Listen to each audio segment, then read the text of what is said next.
अंतिम तीर्थेश वर्धमान स्वामी के शासन में हम सभी रास्ते और उनकी यह पावन पीयूष देशना हम सभी के लिए परम उपकारी है। उपकारमयी देशना हमारे लिए अनादिकाल से तीर्थंकर गणधर भगवान से प्राप्त है, पर आज तक हमने उस दिव्य ध्वनि का, उस जिनवाणी का अपने जीवन में उतारने का कभी प्रयास नहीं किया। कई सारे ऐसे कार्य और कई सारे ऐसे कारणों का बखान जिनवाणी में अनादिकाल से किया है। निर्मल जी, जो आज जिनवाणी सुन रहे हैं, आप जो गदगद हो रहे हैं, भावुक हो रहे, क्या आज इस जिनवाणी को प्रारंभ है? क्या जिनवाणी का प्रारंभ आज से हुआ है, अभी से हुआ है? नहीं हुआ। जिनवाणी अनादिकाल से थी, है और अनंत काल तक रहने वाली। पर समस्या हमारे साथ ये थी, जो जिनवाणी, वस्तु स्वरूप आदि सबकी व्याख्या जो की थी, वह व्याख्या मात्र ग्रंथों में रही, हम अपने भीतर उतार नहीं पाए। और जब हमें समझ आई, तब जाके हमें वह जिनवाणी के सूत्र भी समझ में आने लगे। क्या आप जब 20, 25, 30 साल के थे, तब क्या जिनवाणी नहीं थी? पिछली पर्याय की तो हमें नहीं पता, पर तब के भाव और आज के भावों में अंतर है। तब की समझ और आज की समझ में बहुत अंतर है। तब पढ़ते जरूर थे, सुनते जरूर थे, पर वह समझ नहीं थी जो आज मेरी समझ है। ऐसा है ना? इस रहस्य को हमें इसलिए समझना आवश्यक है कि ये अनादिकाल से बताए गए सिद्धांत, अनादिकाल से बताए गए ये प्रतिक्रमण आदि आदि सब कुछ आज का नहीं है।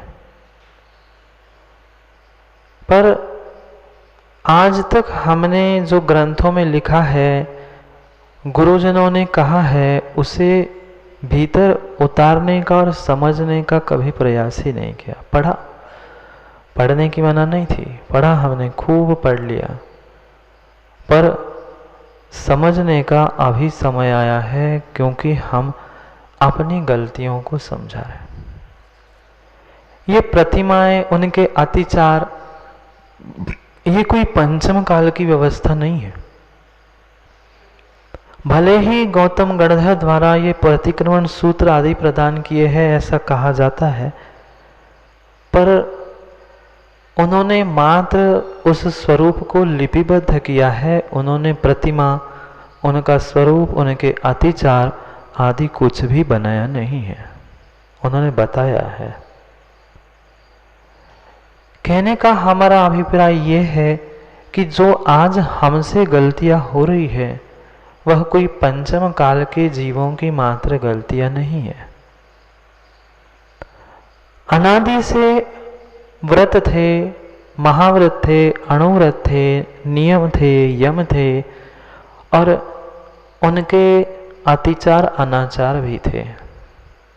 पर अंतर इतना है, जो 22 तीर्थंकर थे, 22 तीर्थंकर के काल में, हम तो अपने काल के हिसाब से बात करें, वर्तमान 24 के हिसाब से, जो 22 तीर्थंकर थे, वे 22 तीर्थंकर के काल में जो जो निर्ग्रंथ मुनिराज बनते थे, उनको पूरा प्रतिक्रमण नहीं करना पड़ता था।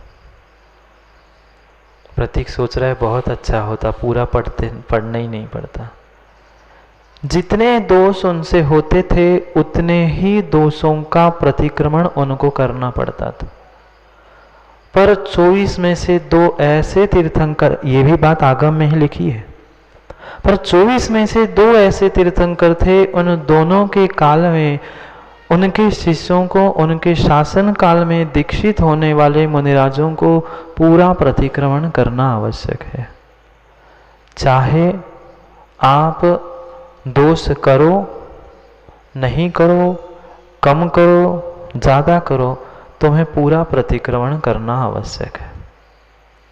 श्रावक हो चाहे साधु हो, जो इन 2 तीर्थंकरों के काल में कौन हो सकते हैं? तीर्थंकर 2 ऐसे कौन 2 तीर्थंकर हो सकते हैं? एक तो आप जिसमें विराजमान हो वे महावीर स्वामी का काल, क्योंकि हम प्रतिदिन रोज प्रतिक्रमण कर ही रहे, और एक इस युग के आदि ऋषभनाथ उनके काल में। ऐसा दोनों को अलग से और 22 को अलग से, ऐसा क्यों? क्योंकि उन दोनों के काल में जो शिष्य थे उन शिष्यों की बहुत बहुत अच्छी कह दो या बहुत बुरी कह दो आदत। 22 तीर्थंकरों के काल में तो वे सामान्य थे, और उनके काल के दिगंबर मुनि और श्रावक सभी को यही आज्ञा थी, जितनी गलती हुई उतना प्रतिक्रमण करो, उतना तस्मिच्छामि दुक्कडम करो और तुम्हारा काम प्रायश्चित हो गया। पर आदिनाथ और महावीर स्वामी के शिष्यों को उनके काल में रहने वाले श्रावक और साधुओं को ऐसा क्यों कहा गया कि तुम्हें पूरा प्रतिक्रमण करना है? महावीर स्वामी के शिष्यों के बारे में या पंचम काल के लोगों के बारे में तो फिर भी समझ में आता है, समझ में आता है ना। छल कपट माया राग द्वेष इनसे परिपूर्ण होने के कारण, छल कपट के कारण उनको परिपूर्ण रूप से सभी दोषों की आलोचना करके प्रतिक्रमण करने की आज्ञा। पर आदिनाथ भगवान के तब तो कोई छल कपट नहीं था, पर तब उनके काल में जो शिष्य थे, जो श्रावक थे, वे इतने सीधे साधे थे, इतने भोले भाले थे कि उनको समझ में ही नहीं आता था कि हमसे गलती क्या हो गई। बातें समझना, 2 प्रकार से गलती होती है युवाओं, 2 प्रकार से हम पाप करते हैं, 2 प्रकार से गलतियां करते हैं, 2 प्रकार से दोष करते हैं, एक अज्ञानता में और एक वक्रता में। बुद्धि की वक्रता मायाचारी, उसके निमित्त से भी छुप छुप कर पाप करते हैं, और एक ऐसे भी जीव होते हैं जो जानते ही नहीं है गलती क्या है, अतिचार क्या है, अनाचार क्या है, उनकी सरलता के कारण भी दोष होते।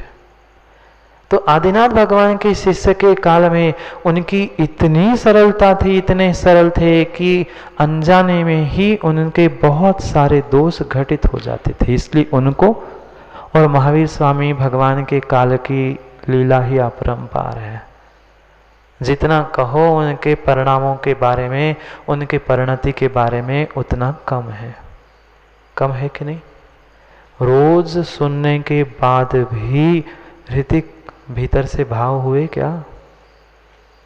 आलू छोड़ दूं, अभक्ष छोड़ दूं, नहीं हुए। यही वक्रता है। कहने को जब भी समय आता है, महाराज जी ऐसा लग रहा है अनुभव कि घर जाए ही नहीं। जब सुनते तो ऐसा लगता है कि बस अब तो संसार आसार है, अब तो बस यही महाराज जी के पास रहना है, घर जाने में कोई सार ही नहीं है, कपड़े नहीं पहनना, ये नहीं करना। ये कब तक? ये जब तक सुन रहे हैं, जब तक यहाँ बैठे हैं, तब तक लगता है। जैसे ही गौशाला के बाहर गए, गाड़ियां इधर उधर घूमते, कपड़े रंगीन सब दिख गए, अरे यार 10 दिन से अटके हैं, कब छूट जाऊं। ये क्या है? यही तो वक्रता है परिणामों की, यही वक्रता है। इसलिए प्रत्येक दोषों की आलोचना पूर्वक, पश्चाताप पूर्वक महावीर स्वामी के शासन काल में जितने जीव है उनको परिपूर्ण रूप से प्रतिक्रमण करना आवश्यक है। चाहे व्रतों को धारण किया हो नहीं किया हो, उनके लिए ये परिपूर्ण रूप से पूर्ण प्रतिक्रमण करने की आज्ञा आगम ने दी है। इसलिए उस अतिक्रमण को समझकर हम प्रतिक्रमण को समझ रहे हैं कि किस कैसे कैसे हमने अतिचार अतिक्रमण किया है, अब प्रतिक्रमण करना है। कभी देखा क्या आपके ललितपुर में राजू भैया, कभी वो गाड़ी आकर रोड पर बने हुए अनधिकृत दीवालों को, मकानों को तोड़ने का काम कभी देखा? बाबूजी आपने सुना होगा, टीकमगढ़ में तो हम थे तभी एक बार हुआ था, कहते अतिक्रमण वालों की गाड़ी आ गई। रोड पर जितनों ने अतिक्रमण किया है, अपना स्थान छोड़कर उससे जो अधिक स्थान व्याप्त किया है, उसे तोड़ने के लिए बुलडोजर, जेसीबी की बहुत सारी मशीन आती है और एक दिन में सब लाइन से तोड़कर चली जाती। ऐसे ही जो मर्यादा श्रावक के लिए, साधु के लिए आगम में बताई गई है, उसका जो भी उल्लंघन करके निर्मल जी अतिक्रमण करता है, उसको प्रतिक्रमण रूपी बुलडोजर से, जेसीबी से हमें काटना है। रोड पे अतिक्रमण महाराष्ट्र में तो आपके बहुत चलता है, अतिक्रमण भी चलता है, इधर से तोड़ते हैं, इधर बन जाता है, इधर बन गया, इधर तोड़ना है, इधर बन जाता है। हाँ, आज तोड़ गया कल बन गया, आज इधर के मोहल्ले के कल उधर के मोहल्ले के, उधर के जब तक तोड़ते तब तक इधर खड़ा हो जाता है, फिर इधर खड़ा हुआ, 6 महीने बाद इधर का तोड़ता है, फिर उधर बन जाता है। ऐसे ही मेरे जीवन में जो नियम व्रत आदि के रूप में आचार्यों ने मर्यादा बनाई थी, सीमा बनाई थी, भाई ये तुम्हारा हिस्सा नहीं है, इसमें तुम बढ़ोतरी मत करो, फिर भी हम कहीं ना कहीं दीवार, कहीं ना कहीं टीन शेड, कहीं ना कहीं कुछ डाल ही देते। ऐसे ही जो व्रतों में, नियमों में जो मैं अतिचार कर रहा हूं, अतिक्रमण कर रहा हूं, उस अतिक्रमण को मिटाने के लिए जेसीबी है, बुलडोजर है। जानते जेसीबी बुलडोजर 1 मिनट में सब धराशायी, पर उतनी ताकत का उतना बड़ा वो जेसीबी भी चाहिए। ऐसे ही ये प्रतिक्रमण हमारे अतिक्रमण को मिटाने वाली जेसीबी है। अगर वास्तव में द्रव्य प्रतिक्रमण के साथ भाव प्रतिक्रमण किया है, भावों से हमने इन शब्दों को पढ़ा है, तो नियम से वह प्रत्येक दोष रूपी अतिक्रमण दूर हो जाएगा प्रतिक्रमण के द्वारा। इसलिए पढ़ते हैं उस प्रतिक्रमण को कि हमने आज तक क्या क्या किया और क्या क्या हमें नहीं करना चाहिए था। जरूरी नहीं है कि हम प्रतिमाधारी नहीं हैं, हम व्रती नहीं हैं तो हमें दोष नहीं लगेगा। दोष तो उन्हें भी लग रहा है जो प्रतिमाधारी है, व्रतधारी है, और दोष हमें भी लग रहा है, भले ही हमारे व्रत नियम यम नहीं है। क्योंकि कर्मों के यहाँ कोई दुघात, कोई 2 प्रकार की व्यवस्था नहीं है, सबके लिए एक सा ही न्याय कर्म देते हैं। कल समझ रहे थे हम अगली प्रतिमा को, जहां पर हमने समझा था राई भट्टी के पहले जो छठी प्रतिमा ही समझी थी ना, कल छठी प्रतिमा समझी थी रात्रि भुक्ति और दिवा मैथुन त्याग। उसके अतिचार कल हमने पढ़े थे, उसका संक्षेप से पुनरावृत्ति करते हुए हम आगे बढ़ते।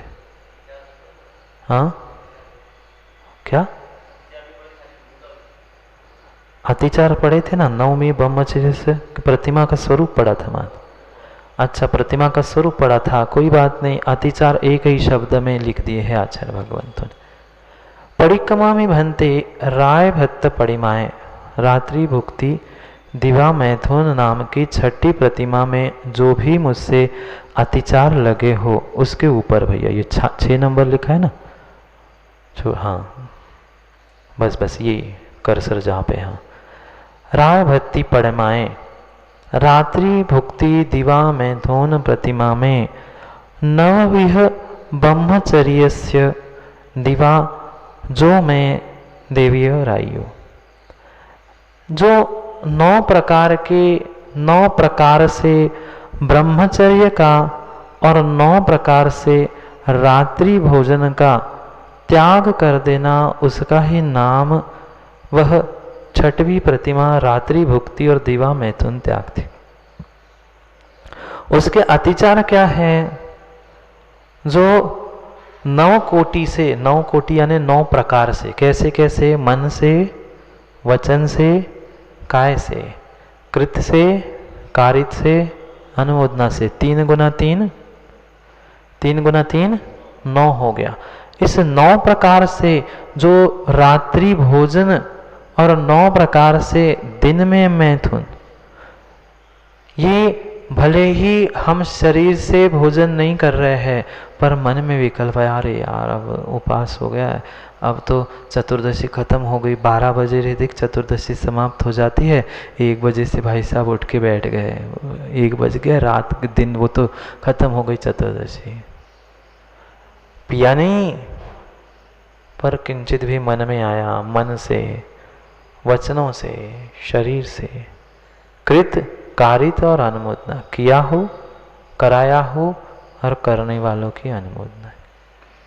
जो रात्रि भुक्ति के विषय में आप ये सोच सकते हैं निर्मल जी कि महाराज जी मतलब 6वीं प्रतिमा तक श्रावक रात्रि भोजन कर सकता है। हाँ, इसके पहले तो लिखा ही नहीं ना। नहीं, वह तो दर्शन प्रतिमा के अंतर्गत ही आ गया। रात्रि भोजन करने वाला शिकार करके ही भोजन करता है, इसलिए वह तो मात्र एक ही प्रकार से रात्रि भोजन का त्याग था, वो स्वयं नहीं खाएगा, पर वहां अनुमोदना, कारित या मन वचन आदि की प्रवृत्ति फिर भी वहां पर हो सकती थी। पर ये प्रतिमा ऐसी है जहां ना स्वयं मन में सोचोगे, न वचनों से कहोगे हाँ हाँ वहां थाली रखी है तो कर लेना, 9 बजे कोई आए, नहीं, भूल नहीं सकती। कब? 6वीं प्रतिमा के बाद में, 6वीं प्रतिमा से। उसके पहले स्वयं तो करेगा ही नहीं। जो जैन श्रावक है, जो अपने आप को श्रावक मानता है, सम्यक दृष्टि मानता है, वह रात्रि भोजन और पलाश आलू प्याज तो खा ही नहीं सकता।